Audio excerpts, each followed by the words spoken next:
बिस्मिल्लाहिर्रहमानिर्रहीम। अस्सलाम वालेकुम नाज़रीन, प्रोग्राम में खुश आमदीद कहते हैं। जो इस वक्त सुप्रीम कोर्ट ऑफ पाकिस्तान का डिसीजन आया था 2 सूबों में इंतखाबात के हवाले से, उसके बाद जो है वो सियासी डेवलपमेंट जारी है। और कल वफाकी काबीना का यानी इतवार वाले रोज़ जब छुट्टी का दिन है, वफाकी काबीना का इजलास जो है वज़ीर आज़म पाकिस्तान ने तलब कर लिया है, जिसमें आइंदा का जो लाए अमल है इस हवाले से ख़ास कर जो सदर पाकिस्तान ने उनको जो साइन के लिए कानून भेजा गया था, जो बिल भेजा गया था सुप्रीम कोर्ट के हवाले से, प्रैक्टिस और प्रोसीजर बिल 2023 जो है उसको उन्होंने वापस कर दिया वज़ीर आज़म को। और उसमें उन्होंने मुख्तलिफ जो आइन की शिकें हैं, ख़ासकर आर्टिकल 191 का उसके अंदर तस्करा किया गया है कि सुप्रीम कोर्ट ऑफ पाकिस्तान जो है वो एक ट्राइकोटमी ऑफ पावर के तहत इंडिपेंडेंट इदारा है, जिसके हवाले से कानून साजी जो है वो पार्लिमान बाकी अदालतों के हवाले से तो कर सकती है, लेकिन सुप्रीम कोर्ट ऑफ पाकिस्तान के हवाले से नहीं कर सकती। उस हवाले से सिंपल यानी बिल नहीं या सिंपल एक्ट जो है वो नहीं लाया जा सकता, बल्कि आपको आइन के अंदर अमेंडमेंट जो है वो करनी पड़ेगी। और नेचुरली आइन के अंदर अमेंडमेंट करने के लिए आपको 2/3 मेजॉरिटी की ज़रूरत होती है। अब ख़बरें ये आ रही हैं कि जो इलेक्शन एक्ट 2017 हैं उसके अंदर कोई तब्दीली की जाए, या ये जॉइंट सेशन के लिए के ज़रिए यही जो बिल सदर मुमलिकत ने वापस भेजा है इसको दोबारा से पार्लियामेंट से पास करवाया जाए, और जिसके अंदर एक रिव्यू की जो पावर्स हैं या जो रिव्यू का एक नया जो नुक्ता है उसको डाला जाएगा। और वो बेंच जो है वो ओरिजिनल बेंच उसको नहीं सुनेगा, बल्कि बाकी जो जजेस साहबान हैं वो लार्जर बेंच उसको रिव्यू अपील के अंदर उसको सुनेगा। तो ये मामला जो हैं आगे चल के मज़ीद जो हैं वो किस तरफ जाएंगे, इन तमाम इश्यूज़ के ऊपर जो है वो हम बात करेंगे आज के प्रोग्राम में। मेरे साथ स्टूडियो में मौजूद हैं जनाब सेनेटर डॉक्टर हमयू मेमन साहब, आप पाकिस्तान तहरीक इंसाफ के मरकज़ी रहनुमा हैं। बहुत शुक्रिया डॉक्टर साहब, आप तशरीफ़ लाए। जनाब बैरिस्टर दानियाल चौधरी साहब हैं, आप रहनुमा हैं पाकिस्तान मुस्लिम लीग नवाज़ के। दानियाल साहब आपका भी बहुत बहुत शुक्रिया, आपने हमें ज्वाइन किया। और सेनेटर निसार खोड़ो साहब हैं, सीनियर रहनुमा हैं पाकिस्तान पीपल्स पार्टी के, वो भी हमें ज्वाइन कर रहे हैं। डॉक्टर साहब आपसे बात का आगाज़ कर लेते हैं। मुझे ये बता दें कि CJP का जो इस्तीफ़ा है उसका मुतालबा अब किया जा रहा है इस ये जो फ़ैसला आया है इलेक्शन के हवाले से, और इसमें नवाज़ शरीफ साहब ने कहा है कि अदालतें कौमों को बहरानों से निकालती हैं, ना कि बहरानों में धकेलती हैं। चीफ जस्टिस ने ना जाने कौन सा इख्तियार इस्तेमाल करके अक्सरियती फ़ैसले पर अक़लियती राय मुसल्लत कर दी। अपने मनसब और आइन की तौहीन करते हुए PTI के एजेंडे को आगे बढ़ाने वाला चीफ जस्टिस मज़ीद तबाही करने के बजाय फिल फोर मुस्ताफ़ी हो जाए, क्या कहेंगे? बिस्मिल्लाहिर्रहमानिर्रहीम। शुक्रिया जी। इस तरह है कि ये तो एक पॉलिटिकल नारा, एक पॉलिटिकल नैरेटिव है कि भाई आप इस्तीफ़ा दो, जैसे किसी भी उस लिहाज से होता है। लेकिन लेट्स डिस्कस कि भाई चीफ जस्टिस साहब ने क्या किया है। जो मेन प्रॉब्लम है वो है dissolution of assemblies under article 224(2) कि ये वक्त से पहले हो गए, तो उसमें 90 दिनों के अंदर इलेक्शंस होना है। इसमें 10 फरवरी को हाई कोर्ट ने डिसीजन लिया था, लाहौर हाई कोर्ट ने डिसीजन लिया था कि 90 दिन के अंदर अंदर कराओ। अब उसके अंदर डिलेज हो रही थी, जिस पे कोई डेट नहीं दे रहा था कि इसका डेट है उसका डेट है कौन है, जिस पे फिर जो पंजाब उनके जो लाहौर के CCPO का उन लोगों ने फिर सुप्रीम कोर्ट को अप्रोच किया कि आप इसमें करो। सुप्रीम कोर्ट ने इसके ऊपर एक सुओ मोटो एक्शन लिया, जो कि अगर वो आप विद इन वो कर ले कि भाई जो कंट्रोवर्सी से फलाना है, लेकिन उसका असल चीज़ जो है वो ये है, इलेक्शंस जो हैं according to article 224(2) it has to be done in 90 days. उसमें कोई दो राय नहीं है। अब हम उसके बाद देख लेते कि 9 मेंबर जज बने थे, उनमें से 2 ने रिक्यूज़ कर दिया, याया अफरीदी ने कह दिया था कि जी आपके हद तक है। उसके बाद बाकी अगर तीनों ने नहीं भी किया था तो ये 4-3 का तो फिर भी नहीं बनता। लेकिन जो नया बेंच बना था वो 5 का बना था। या तो जस्टिस ऑनरेबल जस्टिस अतर मिनल्ला साहब उस वक्त कह देते कि जी मैं इसका हिस्सा हूँ, और कह देते अगर नहीं है मान भी लेते तो ये 3-3 का बन जाता है, तब भी ये 4-3 का कभी नहीं बनता, टेक्निकली ये 3-2 का बनता है। लेकिन मसला जो है वो असल मसला है इलेक्शन का। इलेक्शन को 90 दिन में होना चाहिए कि नहीं होना चाहिए, इस एक पॉइंट के ऊपर कोई भी उससे इख्तिलाफ नहीं करता। अब बेसिकली ये लोग क्या कर रहे हैं, ये लोग रुख चेंज कर रहे हैं। जो बहस चल रही है 184(3) के ऊपर, जो कि जस्टिस मंसूर अली शाह ने अपने जो डिसेंटिंग नोट है उसमें डाल दिया था, या जिसमें लेट्स से जस्टिस काजी फायज ईसा ने कहा था कि ये नहीं कर सकते। वो उनका इंटरनल मैटर है, वो जो मर्जी उसके पे करे वो करे, लेकिन जो अवाम का मैटर है वो ये है कि भाई इलेक्शंस होने चाहिए, क्योंकि ये अवाम का हक है, ये कॉन्स्टिट्यूशन है, आप इसको वायलेट नहीं कर सकते हो। इसके लिए अगर आप मुझसे पूछे, इस एक पॉइंट के लिए आप बेशक 15 जजेस बिठा दें, उन्होंने कहा इस एक पॉइंट के ऊपर करो कि इलेक्शंस होने चाहिए विद इन 90 डेज और नहीं होनी चाहिए, इसके ऊपर आप जो मर्जी करा लो, बाकी सारी चीजें चलती रहेंगी। असल मसला ये इलेक्शंस का है और कुछ नहीं। जी दानियाल साहब, आप लोग इलेक्शन से क्यों भाग रहे हैं? और मुझे ये बता दें कि जनरल मुशर्रफ ने, मरहूम ने, आपको याद होगा कि chief justice Iftikhar Chaudhry, former जो चीफ जस्टिस थे, उनको फ़ारग कर दिया था। और आपको मालूम है कि उसकी वजूहात भी ऐसी थी कि जिसके अंदर उन चीफ जस्टिस के होते हुए यूनिफॉर्म के अंदर उनके लिए दोबारा से प्रेसिडेंट बनना मुश्किल था। और उसके बाद हमने देखा कि काफ़ी जजेस जो हैं वो फ़ारग कर दिए गए थे PCO के तहत। उसके लिए आप लोगों की जुमात ने एक लॉन्ग मार्च शुरू किया, फिर जरदारी साहब के साथ आप लोगों का एक एग्रीमेंट हुआ जिसको जरदारी साहब ने भी टाइम पे पूरा नहीं किया, और उनके खिलाफ फिर लॉन्ग मार्च लाहौर से शुरू हुआ, गुजरावाला पे आके फ़ोन कॉल आई और वो ख़त्म हो गया और चीफ जस्टिस और बाकी जजेस बहाल हो गए। आज आप लोग कह रहे हैं एक चीफ जस्टिस को कि आप मुस्ताफ़ी हो जाएं एक डिसीजन की बुनियाद के ऊपर। सो डू यू थिंक कि ये एक सही रवैया है? नवाज शरीफ साहब ने भी इसका मुतालबा किया, मौलाना फजल रहमान साहब ने भी किया, और मरियम साहिबा ने भी किया। गो कि बिलावल साहब की जो ट्वीट है वो थोड़ी सी डिफरेंट है। जी प्लीज गो अहेड। बिस्मिल्लाहिर्रहमानिर्रहीम। देखिए जी, ये मामला जो है इससे थोड़ा सा मुख्तलिफ है जिस तरह हम बयान कर रहे हैं। मैं काला कोट खुद पहनता हूँ, वकील हूँ, और बरहमला कहता हूँ कि जहाँ कभी ज़रूरत पड़ी तो I would stand with my legal brothers, my lawyers, my वकला। और इन जजेस के लिए हमने तहरीकें खुद अटेंड की हैं। हम तहरीकों का हिस्सा रहे हैं, और हम उन तहरीकों का खाली हिस्सा नहीं रहे, उन तहरीकों को कामयाब कराया। वो कंटेनर तैयार करना हो, वो बंदे पहुंचाने हो, वो हमने किया, और हमने अपना जान माल हर चीज को दी। देखिए, यहाँ मसला है इनके इन हाउस का, यहाँ मसला है इनके अपने घर को इन ऑर्डर करने का, और यहाँ मसला है कि आप कैसे हो सकता है कि आपके अपने फाजिल जजेस एक फैसला दें और आप अपनी जातियात के ऊपर, आप अपनी लाइक और डिसलाइक के ऊपर उसको उठा के फेंक दें।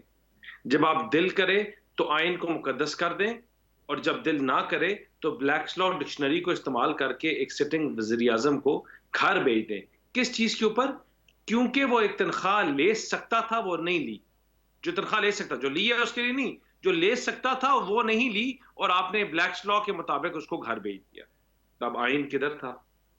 आप ऐसी चीजों के सामने करके हम बात आज क्या कर रहे हैं? हम बात कर रहे हैं कि आप अपना हाउस जो है उसको इन ऑर्डर कर लें। आप ये खुद फैसला कर लें कि ये 3-2 का डिसीजन है या 4-3 का डिसीजन है, क्योंकि आपके 4 फाजिल जजेस ने, और ये प्रेसिडेंटेड है पीछे, कि जब 2 लोगों ने अपना नोट दे के छोड़ा तो उनका नोट वहां उसकी जजमेंट, फाइनल जजमेंट में था। वो हमने मियां नवाज शरीफ के केस में भी देखा और हमने पहले भी देखा। तो जब हम बात करते हैं कि आप अपने इन हाउस को ऑर्डर कर ले, तो इसमें क्या ये गलत मुतालबा है कि चलें बिल्कुल सर। अच्छा दानियाल साहब, एक दो चीजें हैं। एक तो ये है कि यही इन्हीं चीफ जस्टिस के तहत जो है, नहीं यार, नहीं हो सकता ना, मेरी बात तो पूरी सुने ना। यूं नहीं कि आप जब फुल कोर्ट बनाते हैं तो उस चीज का फैसला हो जाता है कि क्या हम गलत हैं, या कोई पॉलिटिकल पार्टीज गलत है, या पार्लियामेंट गलत है, या आप गलत हैं। तो फुल कोर्ट से भागने का क्या मकसद है? कि अगर आपको पता है कि आप राइट पे हैं, आपको पता है कि आप ठीक हैं, आपको पता है कि आप किसी को फेवर नहीं कर रहे, आपको पता है आपसे कोई फैजियाब नहीं हो रहा, तो then what is wrong in making a full court? What is the hindrance? The law आपको इटसेल्फ कह रहा है, आपको चीजें, कानून आपके सामने। Let me put you quickly a question, फिर मैं निसार खोड़ा साहब की तरफ भी जाऊंगा। एक तो ये है कि देखें, जिस वक्त डिप्टी स्पीकर कासिम सूरी ने असम्बलियों को जो है वो प्राइम मिनिस्टर यानी उस वक्त प्राइम मिनिस्टर इमरान खान ने प्रेसिडेंट को कहा, प्रेसिडेंट डिसॉल्व कर दी असम्बलियों को। असम्बलियाँ जो है वो डिसॉल्व हो गई, ख़त्म हो गई। तो इसी सुप्रीम कोर्ट के इन्हीं चीफ जस्टिस के 4 मेंबर ने जो है उनको कहा कि ये फैसला जो है ये ठीक नहीं है, कलअदम करार दिया। और उन्होंने कहा कि आपने 9 तारीख को जो है हर हाल में वोट ऑफ नो कॉन्फिडेंस करवाना है। और PTI के प्राइम मिनिस्टर को यानी इमरान खान को उन्होंने चलता किया था उस फैसले के नतीजे में। तो आप लोग ये कैसे इसको कह सकते हैं कि ये IK को या PTI को जो है वो फेवर देने के लिए ये सारे का सारा जो है वो फैसला जो है वो किया गया है? लेकिन तब क्या मसला था, अब आपको थोड़ी समझने की जरूरत है। कानून कहता है, पार्लियामेंट के रूल्स कहते हैं कि जब आपने वोट ऑफ कॉन्फिडेंस का बिल पेश कर दिया तो उसको आप जब तक उसका रिजल्ट नहीं निकलता, या वो हार के या जीत के, तब तक वो निशिस्त जो है बर्खास्त नहीं हो सकती। वो या हारेंगे या जीतेंगे, उसके बाद आपने चीजें क्लियर करनी है। इस चीज के ऊपर अब हम इन्होंने एक झूठा एक आर्टिकल ये इन्होंने आइन को तोड़ा। और मुझे बताएं कि उस आइन के तोड़ने की आज सजा क्या मिली कि आपने आइन को तोड़ दिया, खत्म। अगर ये आपको लगता है कि इतने बायस नहीं है तो उसकी सजा क्या थी, मुझे आज बात बताए ना। आपने यूसुफ रजा गिलानी को एक ऑर्डर ना मानने के ऊपर आपने हटा दिया।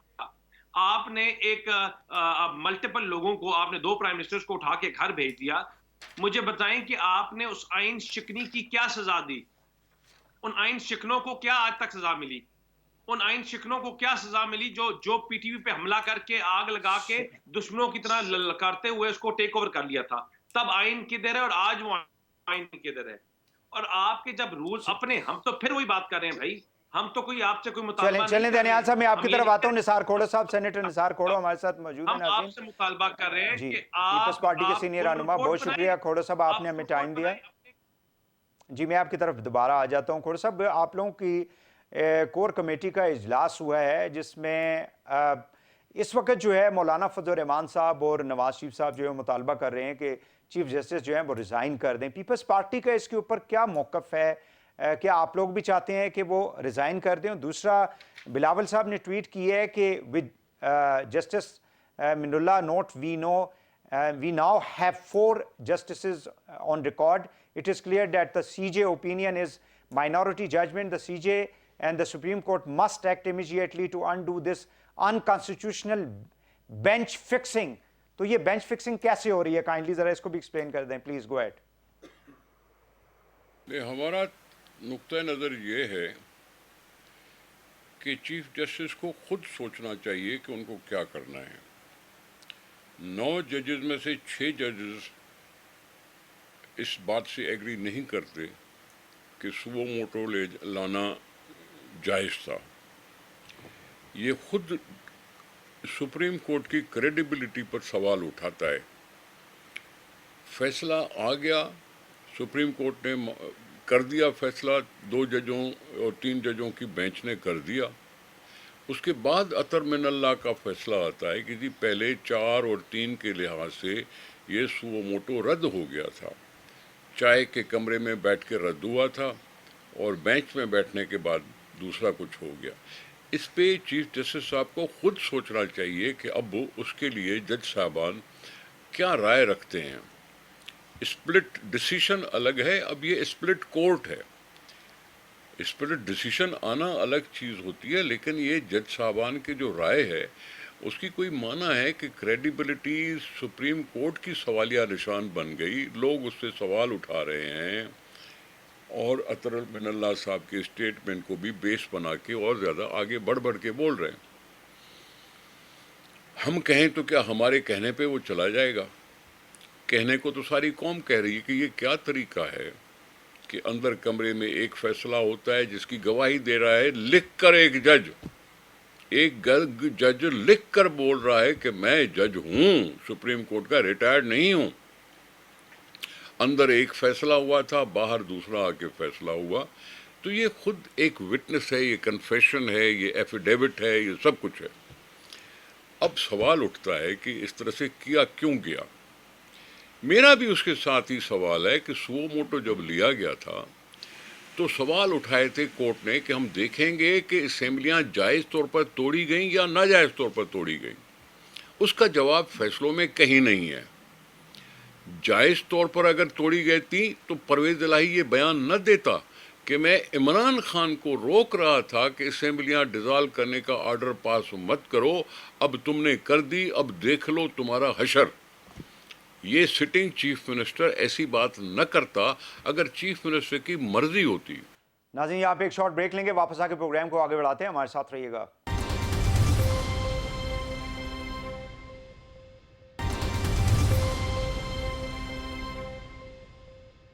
वेलकम बैक जी। मैं तो ख्याल सब जवाब दें जी इसका कि आप लोगों ने क्यों वक्त से पहले जो है असेंबलियों को तोड़ दिया और बाद में फिर कहते रहे, अफसोस करते और रहे वह कि हमें एतमाद शायद का नहीं वोट करना लेने के चाहिए। बाद, एतमाद का वोट लेने के बाद देखिए जी। इस तरह है कि मुझे अफसोस भी होता है और बाज़ दफ़ा अजीब सा लगता है। अब एक जो है हमारे साथ बैरिस्टर बैठे हुए हैं, that means he knows lot more than I do about the law, ठीक है। और अब ये लोग डिलिबरेटली क्या कर रहे हैं, ये डिलिबरेटली आपको बात कर रहे 184(3) के बारे में, जो कि justice Mansoor Ali Shah, justice Athar Minallah, justice उन लोगों का सवाल उठता है आर्टिकल 184(3) पे सुओ मोटो पे। और अगर आप जस्टिस मंसूर अली शाह का डिसेंटिंग नोट लिखे, उन्होंने कहा है कि जब लाहौर हाई कोर्ट के अंदर एक केस चल रहा है और उसका डिसीजन एक आ चुका है और उसके ऊपर अभी अपील पे गए हुए हैं, तो उसका इंतज़ार करें। डिसीजन क्या आया था, 90 डेज़ के अंदर इलेक्शन कराएं। ये लोग जो आर्टिकल 224(b) को लेकर ये लोग आर्टिकल 184(3) के ऊपर डिस्कशन कर रहे हैं। That is an internal matter of the supreme court. हम लोग बात कर रहे हैं उस कॉन्स्टिट्यूशन के उस आर्टिकल के बारे में जो कि अवाम के साथ ताल्लुक है, जो कि अवाम को उनके लेकिन हकूक ये देती कहते है। हैं ना कि ये मैं- शायद बदनीयती की बुनियाद के देखिए- ऊपर आपने देखिए, एक काम नियत- जो है इनको जो किसको- हाई कोर्ट के अंदर हो रहा है, सुप्रीम कोर्ट को क्या जरूरत थी कि एकदम से जाके उसमें जंप इन कर गए। देखिए यहाँ मैं This is एग्री what करता is हूँ, there, यहाँ you know, मैं and यहाँ मैं एग्री करता opinion हूँ। पे। देखिए यहाँ मैं एग्री करता हूँ सुप्रीम कोर्ट, अच्छा सुप्रीम कोर्ट क्यों गई है? सुप्रीम कोर्ट इसलिए गई है कि जैसे अभी भी केपी में वो कहते हैं कि आपके जो कॉन्स्टिट्यूशन है वो कहती है कि या क्या कह सकते हैं उसे, गवर्नर और या प्रेसिडेंट, उनके साथ मशवरे के बाद डेट मिलनी चाहिए। अब वहाँ पे जो गवर्नर बैठा हुआ है वो कहते हैं कि मैंने इस पर डिस्कशन ही नहीं करनी है। वो actually he is again doing things against constitution. अब बात आ जाती है खोड़ो साहब की। खोड़ो साहब से कि विद ड्यू रिस्पेक्ट टू खोड़ो साहब, ठीक है, ये एक बहुत ज़बरदस्त पॉलिटिकल पार्टी जो कि अपने आप को आइन के बनाने वाले बताते हैं, सब कुछ करते हैं, लेकिन इन्होंने और इनके जो पीडीएम पाकिस्तान डिस्ट्रक्शन मूवमेंट के जो मेंबर्स हैं, उन लोगों ने एक ब्लफ किया था। हर एक ने कहा था कि आप आज पंजाब की असेंबली और केपी की असेंबली डिसॉल्व कर दो तो हम आज इलेक्शंस करा देंगे। उनमें मरियम नवाज, राना साहब करके हर एक ने ये कहा था, इनके अपने पार्टी के लोगों ने कहा था। राना तो सनाउल्लाह साहब राना ने, सनाउल्लाह, जवेद लतीफ अच्छा साहब हर ने, एक ने कहा बड़े था। लोग। अब उसमें क्या हुआ, इमरान खान ने हसन इनके इकबाल। ब्लफ को, इमरान खान ने इनके ब्लफ को कॉल कर दिया। इनका ख्याल था कि इमरान खान को गवर्नमेंट ज्यादा अजीज है। इमरान खान ने कहा ये दोनों गवर्नमेंट तुम्हारी है। अब रही बात यह कि क्या वो गवर्नमेंट गलत डिसॉल्व हुई, सही हुई है? गवर्नमेंट वाज डिसॉल्व्ड या assemblies was dissolved by the letter sent to the governor from the chief minister, sitting chief minister। उसके Signature पीछे के साथ। उसके हाँ सिग्नेचर, उसके पीछे मुहर्रकात क्या है? ये एक पॉलिटिकल डिसीजन होता है। Political decision is based on the collective decision of the party. लेकिन ये कहते हैं कि आप लोगों ठीक ने है। ज्यादा मुल्क के अंदर जो है ना अदम ठीक है, इस्तेकाम अब पैदा मैंने किया कोई उससे। अदम इस्तेकाम नहीं, अदम इस्तेकाम उसकी इन लोगों वजह ने से पैदा वही किया है, मईशत इनकी तबाह वजह हुई से। है, आज कोई लोग नहीं मर हुआ रहे हैं है। आतिश की वजह अभी से। अभी इन्होंने अभी खोड़ो साहब ने आर्टिकल 69 का वो जिक्र किया है, ठीक है, सब, और कहा है कि वन डे इलेक्शन होती है। मेरे ख्याल में इनको अभी तक नहीं पता one day elections mean one day of that provincial assembly, one day of that provincial assembly.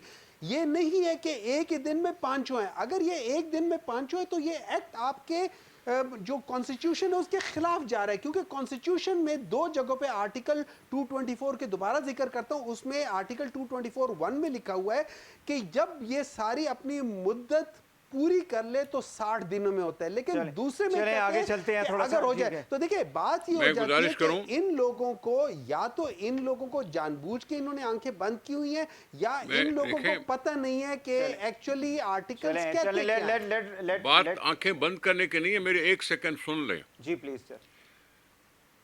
कल हमारी कोर कमेटी की मीटिंग हुई, उसका अलामिया छपा।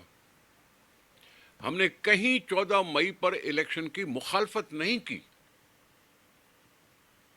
हमने यहां तक भी कह दिया कि चीफ जस्टिस के फैसले को अमलन करा दिया जाए। हमने कुछ न कुछ डायलॉग करने की बात भी की। लेकिन मैं एक्चुअली जो कह रहा हूं कि मैं पॉलिटिकल सिस्टम को डिस्टर्ब हुए देख रहा हूं। पाकिस्तान की सियासत वैसे ही कमजोर है, और अगर कोई सियासतदान स्टेट्समैनशिप नहीं दिखा रहा और इस तरह की बातें करके सिर्फ अपना बातें मनवाना चाहता है, तो ये भी पाकिस्तान के इस सियासी निज़ाम पर हमला तस्वर किया जाना चाहिए, और मैं कर रहा हूं। अब तुम्हारे इलेक्शन जो है वो मुतनाज़ा जी, पहले ही खोला हो गए, होने से पहले। चलें दनियाल साहब, मुझे ये बता दें कि आप लोगों के पास अब यानी लीगल जो रास्ता है, जाहिर है कि आप लोगों ने आइन को वो ये जो बिल था सुप्रीम कोर्ट के हवाले से वो तो वापस आ गया। अब आप लोगों ने दोबारा उसके ऊपर कोई ना कोई वो करना है, ज्वाइंट सेशन में लेकर जाना है, या जो एक्ट है इसका अब अपना इलेक्शन एक्ट 2017 उसके अंदर कोई अमेंडमेंट करके इसमें फिर कोई तब्दीली लाने की कोशिश करेंगे? क्या करेंगे आप लोग? लेकिन जी मैं डिस्कशन को थोड़ा यहाँ से पहले फिर आगे लेके जाता हूँ और जी। उसी चीज की बात करता हूँ जी। कि देखें जो अतर मिनिल्ला का डिसीजन है 184(3), जो आप कहते हैं ना कि आपने पहले इन्हीं जजेस ने इमरान खान को हटाया और अब क्या है, उस चीज को मद्देनजर रखते हुए मुझे तो लगता है कि आप पैरा 19 और पैरा 20 पढ़ें, और जो पाकिस्तानी और जो वकील पैरा 20 और जज पढ़ने के बाद, मुझे तो आईएसी के बंदयाल साहब का तो मुझे समझ नहीं आ रही कि how he still part of it. मतलब कि हम तो उन कोर्ट्स और जजेस की बात करते हैं, हम जहाँ से अपनी पावर ड्राइव करते हैं, जहाँ जिनके ऊपर एक तोहमत लग जाए तो अपने साथ अपना अपना करियर छोड़ देते हैं, या जिन्होंने इकट्ठे सामने प्रैक्टिस किया तो एक दूसरे का केस नहीं सुनते। पैरा 19 में उन्होंने कहा है कि भाई I have never tried to part my ways from this bench. आपका एक जज बड़ा क्लियर ये कह रहा है, और साथ ही पैरा 20 में कह रहा है कि मुझे नहीं लगता समझ आती कि अपने किस लाइक्स और डिसलाइक की वजह से चीफ जस्टिस ये कह रहा है कि जो मेरा फाजिल दोस्त है मंसूर अली शाह, याया अफरीदी और जमाल मंदोखेल, उन सारों को, मंदोखेल साहब, हम सारों का same, we are on the same page and we given the same decision. आपने एक चीफ जस्टिस के डिसीजन को उनके अपने बेंच ने क्वेश्चन कर दिया और कह दिया कि चीफ जस्टिस झूठ बोल रहा है, वो फेवरेटिज्म दिखा रहा चले है। हम आगे बढ़ते हैं ना दनियाल भाई, आप बिल्कुल सही कह रहे हैं, आगे बताएं ना। अब आप आगे की क्या लाए अमल है आप लोगों क्या का? रह जाती है जी। उस बेंच, उस चीफ जस्टिस की, उस जज की, जहां कोई रिटायर्ड जजेस नहीं, वहां सर्विंग जजेस, उस बेंच का हिस्से वाले जजेस, उन्होंने अपने अब आगे कैसे चलेंगे? अगर वो इस्तीफा नहीं देते तो फिर कैसे इसके चलेंगे? बगैर सर अब आगे ऐसे ही चलेंगे कि जो कोर्ट्स के डिसीजन आ रहे हैं उनको फॉलो करेंगे। फुल कोर्ट बनेगा और फुल कोर्ट के बाद पार्लियामेंट भी अपनी लेजिस्लेशन करेंगी। फुल कोर्ट का अगर फुल कोर्ट बनता ही नहीं है, अगर फुल कोर्ट अगर बनता ही नहीं है तो फिर क्या जो उसका करेंगे? टाइम है उस टाइम पे वो पास होगा। प्रेसिडेंट के पास ये पावर नहीं है कि उसको रोक सके, ही हैज नो पावर कि उसको रोक सके। और इंशाल्लाह जो पार्लियामेंट जो बिल्स पास करती है, जो parliament is the supreme law making body. लेकिन उसकी तो लीगल जो हैसियत है या कॉन्स्टिट्यूशनल हैसियत को चैलेंज कर लिया जाएगा ना कि आप सुप्रीम कोर्ट के हवाले से 2/3 मेजॉरिटी से ये आइन को अमेंड करना पड़ेगा पहले आपको। देखिए, हम तो कुछ बात कर ही नहीं रहे, हम तो कह रहे हैं हमने वापस टर्न बैक किया उसको, उसमें कोई तरमीम की बात नहीं है। ये नहीं हो सकता कि कुछ जजेस मुझे बात बताएं कि अपने मर्जी को आइन को रीराइट कर दें, आइन के मतलब खुद निकाल लें और कहें कि निसार खोड़ोसा बहस लाइन पे। आपके जो रूल्स और लॉज के मुताबिक है, ये बिल्स पास भी होंगे, पार्लियामेंट अपनी पावर दिखाएगी भी। ये सुप्रीम कोर्ट है, ये जजेस हैं, ये जुडिशरी है, ये अपनी पावर ड्राइव करती है पार्लियामेंट से। अब मुझे ये बता दें, फिर निसार साहब से डिटेल में पूछूं, मुझे ये बताएं कि इमरान खान से जब भी कोई इसके रूल्स को, चीजों को क्वेश्चन करेगा, ठीक है, तो parliament has the right to bring them back to the size. नाज़रीन, एक और शॉर्ट ब्रेक लेंगे और प्रोग्राम को ब्रेक के बाद आगे बढ़ाएंगे। हमारे साथ रहिएगा।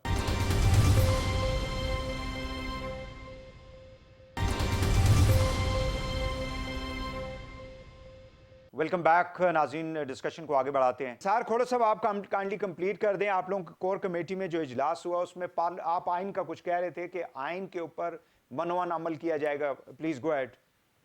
देखें, आइन पर मनोवन अमल तो मैंने कभी उसे इनकार कर ही नहीं सकता हूं, जी ठीक है। लेकिन अभी जो कानून पास हुआ है उसमें सुओ मोटो डिसीजन के खिलाफ अपील का एक अनुसार रखा गया है, अपील करने का। ठीक। पहले सुप्रीम जुडिशियल काउंसिल ने फैसला किया था, रिव्यू करेंगे वही जज जिन्होंने फैसला किया, वही वकील जो पहले पेश हुआ। अब वही जज अपनी बात को फिर से रिव्यू करेंगे तो कैसे करेंगे, ये समझ में आने वाली बात थोड़ी सी कम है। अब जहां तक मैं समझा हूं कि अभी जो कानून पास हुआ है उसमें सुओ मोटो के खिलाफ अपील का हक रखा गया है कि जज भी हों ज्यादा और वकील भी चेंज किया जा सके।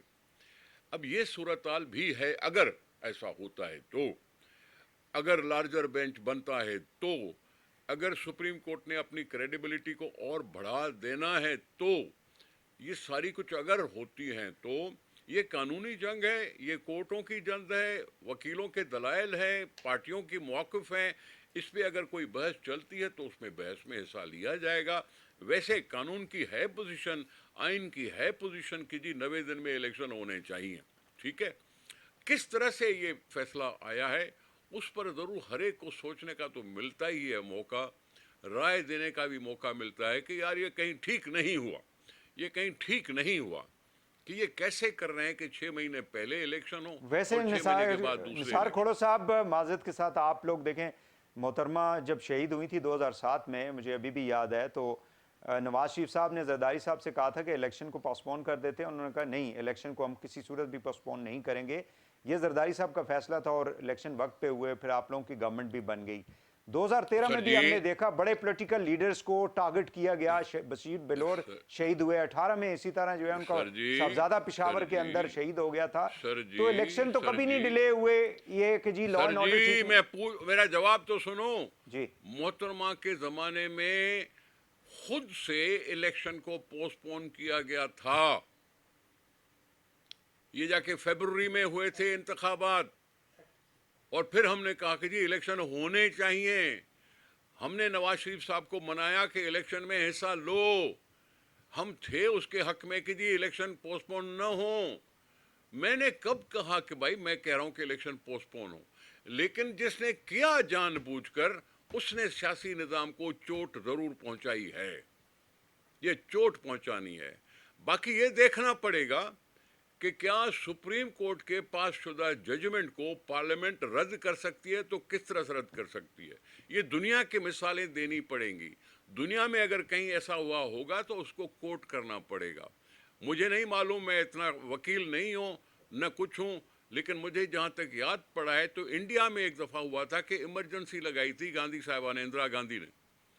फिर ये कोर्ट में चली गई बात, कोर्ट ने इमरजेंसी को ख़त्म किया, फिर वापस आई इंदिरा गांधी साहबा ने हाउस में, पार्लियामेंट में कानून बना के और फिर उसको इमरजेंसी करा दिया, यानी कोर्ट का फैसला रद्द किया पार्लियामेंट ने। अब ये इसकी मुझे डिटेल पता नहीं है। के ऊपर आप 2/3 मेजॉरिटी से करेंगे या बिल के जरिए करेंगे, ये भी एक क्वेश्चन। मेरे भाई, मैं अभी उस तक पहुंचा ही नहीं हूँ, मैं वहां तक पहुंचा ही नहीं हूँ। ठीक है, अभी तो मैंने सिर्फ बात की कि सुओ मोटो के खिलाफ अपील हो सकती है कि नहीं। अभी तो मैं ये बात कर रहा हूं, मैं वहां तक तो पहुंचा ही नहीं। आप क्यों इतना पहले से पूछ रहे हो? ठीक है, ठीक है, बहुत बहुत शुक्रिया सेनेटर निसार खोड़ा साहब आपका, पाकिस्तान पीपल्स पार्टी के मरकज़ी रहनुमा, सेनेटर डॉक्टर हुमायूं मेहमद साहब पाकिस्तान तहरीक इंसाफ, और जनाब बैरिस्टर दानियाल चौधरी साहब पाकिस्तान मुस्लिम लीग नून। तीनों मेहमानों को बहुत बहुत शुक्रिया। नाज़रीन, आज के लिए इतना ही। वहीद हुसैन को प्रोग्राम से इजाज़त दीजिए। अल्लाह हाफ़िज़।